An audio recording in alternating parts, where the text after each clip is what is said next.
ఢిల్లీ పెద్దలు జగన్మోహన్ రెడ్డికి పరోక్షంగా సహకరించేందుకు ప్రయత్నాలు చేస్తున్నారా? ఢిల్లీ పెద్దలు కూటమికి వెన్నుపోటు పెడిచేందుకు ప్రయత్నాలు షురూ చేశారా అంటే అవుననే సమాధానం ఇస్తున్నారు కొంతమంది రాజకీయ విశ్లేషకులు. ఇక ఇదే అంశానికి సంబంధించి మనతో మాట్లాడేందుకు ప్రముఖ రాజకీయ విశ్లేషకులు, ప్రముఖ సీనియర్ జర్నలిస్ట్ సిఎస్ రావు గారు మనతో ఉన్నారు. సార్తో మాట్లాడదు. Sir hi sir. Hello sir, Delhi పెద్దలు పరోక్షంగా జగన్మోహన్ రెడ్డికి సహాయ సహకారాలని అందజేస్తున్నారని, అదే ఢిల్లీ పెద్దలు కూటమికి వెన్నుపోటు పొడిచేలాగా కుయుక్తులు పన్నుతున్నారు అంటూ కూడా ఒక వార్త ఇప్పుడు సోషల్ మీడియాలో చక్కర్లు కొడుతూ ఉంది. ఏంటి సార్ అసలు ఢిల్లీ పెద్దలు ఏంటి, కూటమిని వెన్నుపోటు పొడవడం ఏంటి? ఇప్పుడు ఎలా ఉందంటే పొత్తుకు సంబంధించినటువంటి వ్యవహారం ఒక సినిమా టైటిల్ ఉంది, ఇంట్లో ఇల్లాలు వంటింట్లో ప్రియురాలని. ఇదే అలా ఇంట్లో ఇల్లాలు వంటింట్లో ఏదో అని చెప్తారు కదా, అలా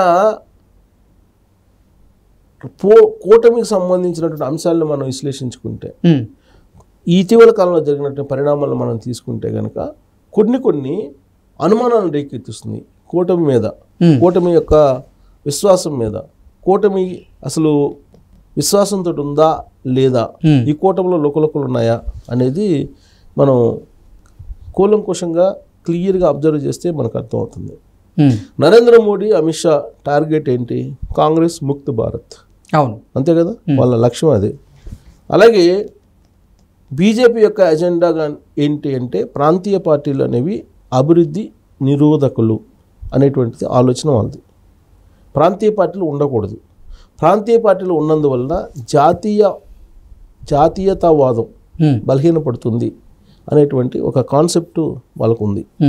ఈ నేపథ్యంలో దేశవ్యాప్తంగా కనుక మనం చూస్తే ప్రాంతీయ పార్టీలను బలహీనపరుచుకుంటూ వస్తూ ఉన్నారు.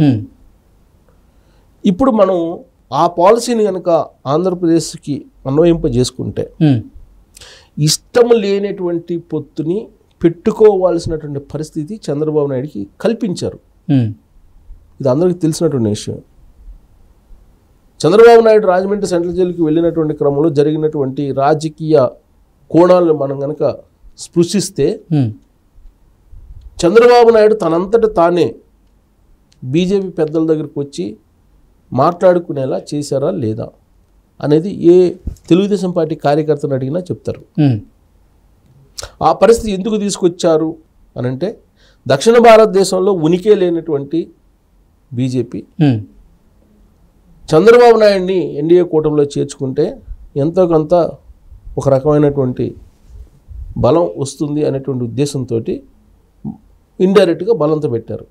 వాస్తవంగా అయితే తెలుగుదేశం పార్టీ, జనసేన, కమ్యూనిస్టులు అనేది సూపర్ హిట్ కాంబినేషన్ ఆంధ్రప్రదేశ్లో.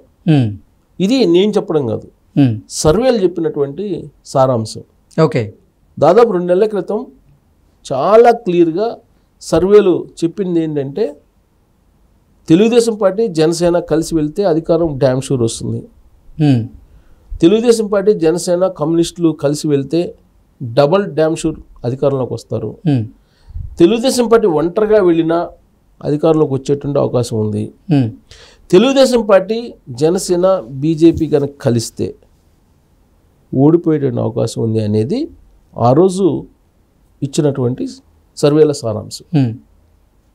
కానీ చంద్రబాబు నాయుడు అనివార్యంగా 4వ ఆప్షన్ ఎంచుకోవాల్సిన అవసరం ఏమొచ్చింది అని అంటే, ఆ రోజు జరిగినటువంటి జైల్ ఎపిసోడ్కి సంబంధించినటువంటి కారణాలు చాలా ఉన్నాయి.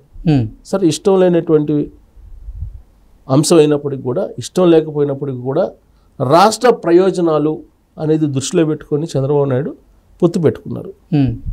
పొత్తు పెట్టుకున్న తర్వాత జరిగినటువంటి పరిణామాలను మనం చూస్తే, చిలుకలూరిపేట సభ ఉదాహరణ. ఆ చిలుకలూరిపేట సభను చూసిన తర్వాత ఈ పొత్తు నిజమైనటువంటి పొత్తా కాదా అనేది ఎవరైనా అది చూస్తే అర్థమైపోతుంది. ఆ తర్వాత ఆ వేదికగా ఇచ్చినటువంటి స్పీచ్, నరేంద్ర మోడీ స్పీచ్ని చూస్తే పరోక్షంగా జగన్మోహన్ రెడ్డికి సపోర్ట్ చేయడానికి వచ్చాడా అనేటువంటి అనుమానం కలిగేలా ఉంది. అంటే వాళ్ళ మంత్రుల మీద ఆరోపణలు చేశారు కానీ, వాళ్ళ మంత్రుల గురించి విమర్శలు చేశారు కానీ జగన్మోహన్ రెడ్డిని ఎక్కడా విమర్శించలేదు. జగన్మోహన్ రెడ్డి మీద అంత ప్రేమ ఉంటే జగన్మోహన్ రెడ్డితో పొత్తు పెట్టుకోవచ్చు కదా. ఇండైరెక్ట్గానేమో జగన్మోహన్ రెడ్డి తోటి, డైరెక్ట్గానేమో తెలుగుదేశం పార్టీ తోటి. అంటే ఆంధ్రప్రదేశ్లో ఉన్న 25 మంది ఎంపీలు తనకే ఉండాలి అనేటువంటి కాన్సెప్ట్ తోటి వాళ్ళు ఉన్నారు. అంతే తప్ప తెలుగుదేశం పార్టీని లేదా జనసేన పార్టీ కూటమిని గెలిపించాలనే ఆలోచన వాళ్ళకి లేదేమో అనేటువంటి ఒక అనుమానం కలిగించేలాగా వాళ్ళు వ్యవహరిస్తున్నారు. ఓకే, సరే, రీసెంట్గా కొంతమంది అధికారుల మీద వేటు వేసింది ఎన్నికల కమిషన్. అది కూడా టైం తీసుకొని వేశారు. కానీ ఇటీవల జరిగినటువంటి ఒక పరిణామాన్ని నేను గుర్తు చేస్తాను. లోకేష్ మంగళగిరిలో ప్రచారానికి వెళ్తుంటే అక్కడ అభ్యర్థి ఆయన కనీసం 3 సార్లు 4 సార్లు చెక్ చేశారు కదా. అవును. ఆంధ్రప్రదేశ్ ముఖ్యమంత్రి జగన్మోహన్ రెడ్డి ఇప్పుడు రాష్ట్ర వ్యాప్తంగా 21 రోజులు ఆయన ఖరీదైనటువంటి విలాసవంతమైనటువంటి ఇంటీరియర్స్తో తయారు చేసినటువంటి బస్సుల్లో ప్రయాణిస్తున్నాడు కదా. ఏ ఒక్క రోజైనా జగన్మోహన్ రెడ్డి బస్సును తనిఖీ చేశారా ఎలక్షన్ కమిషన్? ఎలక్షన్ కమిషన్ ఆధ్వర్యంలో మొత్తం యంత్రాంగం ఉంది, ఎందుకు చెక్ చేయట్లేదు? తర్వాత విశాఖ డ్రగ్స్కి సంబంధించినటువంటి కేసు వచ్చింది. అసలు ఆ కేసులో ఏం జరిగింది ఏంటి సిబిఐ ఇంతవరకు బయటపెట్టిందా? సిబిఐ కదా ఫస్ట్ అసలు ఎంటర్ అయింది, సిబిఐ బయటపెట్టిందా? ఆ రోజున ఆంధ్రప్రదేశ్ పోలీసులు, ఆంధ్రప్రదేశ్ సంబంధించిన పోలీసు ఉన్నతాధికారులు కూడా అక్కడికి వెళ్ళి మమ్మల్ని ఇన్వెస్టిగేషన్ చేయకుండా అడ్డుకున్నారని చెప్పి ఎఫ్ఐఆర్లో పొందుపరిచిందా లేదా సిబిఐ?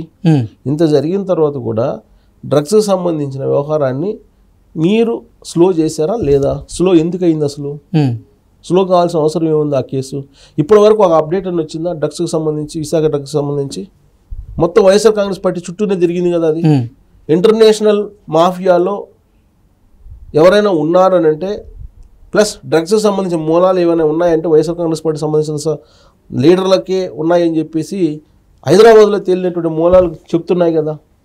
హైదరాబాద్లో డ్రగ్స్కి సంబంధించినటువంటి రైడ్స్ జరిగినప్పుడు వైఎస్ఆర్ కాంగ్రెస్ పార్టీ లీడర్లకు సంబంధించిన పిల్లలు 2 దొరికారు కదా. అవును. తర్వాత కాకినాడ ఎయిర్పోర్ట్లో ఏం జరుగుతుంది అనే దాని మీద ద్వారంపూడి చంద్రశేఖర్ పేరు ఆ రోజున వచ్చింది కదా. కొన్ని ఆధారాలు బయట పెట్టారు కదా తెలుగుదేశం పార్టీ. మరి ఈ డ్రగ్స్ కేసు ఆ రోజు గుజరాత్ ముద్రా ఓడరేవు నుంచి వచ్చింది. సో ఇవన్నీ ఎందుకు స్లో చేస్తున్నారు? ప్లస్ ఇక్కడేమో తెలుగుదేశం పార్టీకి సంబంధించినటువంటి వాళ్ళు ఇచ్చినటువంటి కంప్లైంట్లు దాదాపు చాలా కంప్లైంట్లు ఉన్నాయి. ఆ కంప్లైంట్లకి ఏటికి పరిష్కారం రాకుండా ఏదో కంటితుడి సరిగా విధులైనటువంటి పరిస్థితుల్లో ఇప్పుడు ఆధారాలతో సహా కంప్లైంట్ చేశారు కాబట్టి కొంతమందిని కొంతమందిని ఎన్నికల నుంచి బదిలీ చేశారు. అవును. అసలు కీలకమైనటువంటి మూల విరాట్లను అక్కడే పెట్టేసి ఆ మూల విరాట్లు కాకుండా కింద వాళ్ళని బదిలీ చేస్తే ఉపయోగం ఏంటి? మూల విరాట్లని కదిలించడంలో మీరు ఎందుకు తాత్సారం వహిస్తున్నారు? ఈ లోపలనే అంతా సర్దేస్తున్నారు కదా. ఆల్రెడీ డ్రగ్స్కి సంబంధించి దిగుమతి అయిన తర్వాత కంటైనర్లో డబ్బులు తీసుకెళ్ళిపోతున్నారు, తరలిస్తున్నారు, నియోజకవర్గాల్లో పెట్టేస్తున్నారు, డంప్ చేస్తున్నారు అని చెప్పి న్యూస్ వస్తుంది కదా. కంటైనర్లో డబ్బు తరలిస్తున్నారని చెప్పి ఏ ఒక్క రోజైనా కంటైనర్లను తనిఖీ చేశారా? ఏ ఒక్క రోజైనా జగన్మోహన్ రెడ్డి బస్సులను కానీ జగన్మోహన్ రెడ్డి కాన్వాయ్ని కానీ తనిఖీ చేశారా? ఎందుకు చేయట్లేదు? జగన్మోహన్ రెడ్డి అంటే భయపడుతున్నారా? లేదంటే జగన్మోహన్ రెడ్డి తోటి తెర వెనుక ఢిల్లీ నుంచి మీరు లైజనింగ్లో ఉన్నారా? అందుకే కూటమికి సంబంధించినటువంటి ఇప్పటి వరకు కూడా ఒక క్లారిటీ రాలేదు కదా. సీట్ల సర్దుబాటు విషయంలో కొంతవరకు వచ్చినప్పటికీ ఇప్పటికి కూడా క్లారిటీ రాలేదు కదా. రఘురామకృష్ణరాజుని ఎందుకు బీజేపీలో వాళ్ళు అభ్యర్థిగా ప్రకటించలేదు అనే దానికి ఇంతవరకు క్లారిటీ లేదు కదా. సో కాబట్టి ఈ కూటమి అనేది పైకి కనిపిస్తున్నటువంటి కూటమి హాట్ లైన్లో జగన్మోహన్ రెడ్డి తోటి టచ్లో ఉంది బీజేపీ పెద్దలు అనేది వినిపిస్తూ ఉంది. ఇదే విధంగా కనుక అయితే కనుక సర్వేలు మొదట్లో ఏం చెప్పారో ఆ సర్వేలు నిజమైనటువంటి ఛాన్స్ లేకపోలేదు. కానీ పబ్లిక్లో మాత్రం జగన్మోహన్ రెడ్డి మీద యాంటీ ఉంది. ఏ ఇద్దరు మాట్లాడుకున్నా కానీ జగన్మోహన్ రెడ్డి గురించి యాంటీగా మాట్లాడుకుంటున్నారు. కానీ నరేంద్ర మోడీ అమిత్ షా వేస్తున్నటువంటి డేంజరస్ అడుగులు ఏవైతే ఉన్నాయో అవి కూటమిని బలహీనపరిచేలాగా ఉన్నాయనేటువంటి ఒక చర్చ అయితే సాగుతుంది. దానికి కారణం ఏంటంటే రాబోయేటువంటి రోజుల్లో భవిష్యత్తులో ఆంధ్రప్రదేశ్లో ఉనికిని కాపాడుకోవాలంటే చంద్రబాబు నాయుడు బలహీనపరచాలి అనేటువంటి ఒక ఆలోచన మొదటి నుంచి ఉంది. అదే ఇంప్లిమెంట్ అవుతుంది అనేది కూడా ఒకటి వినిపిస్తుంది. బట్ చంద్రబాబు నాయుడు అలర్ట్ అయ్యారు, చంద్రబాబు నాయుడు మేల్కొన్నారు, అలర్ట్ అయ్యి ఆయన జాగ్రత్తలు ఆయన తీసుకుంటున్నారు. కానీ పవన్ కళ్యాణ్ ఇంకా తెలుసుకోవాలి పూర్తి స్థాయిలో అనిపిస్తుంది నాకు. బట్ జగన్మోహన్ రెడ్డికి చీకట్లో సాయం అందిస్తున్నారు అనే దానికి క్లియర్ కట్గా ఆయన బస్సులో ఏం వెళ్తున్నాయి, కంటైనర్లు ఏం వెళ్తున్నాయి అనేది చెక్ చేయకపోవడం అనేది ఖచ్చితంగా హాట్ లైన్లో టచ్లో ఉన్నారని చెప్పి మనం భావించడానికి అవకాశం ఉంది. Okay sir, thank you so much.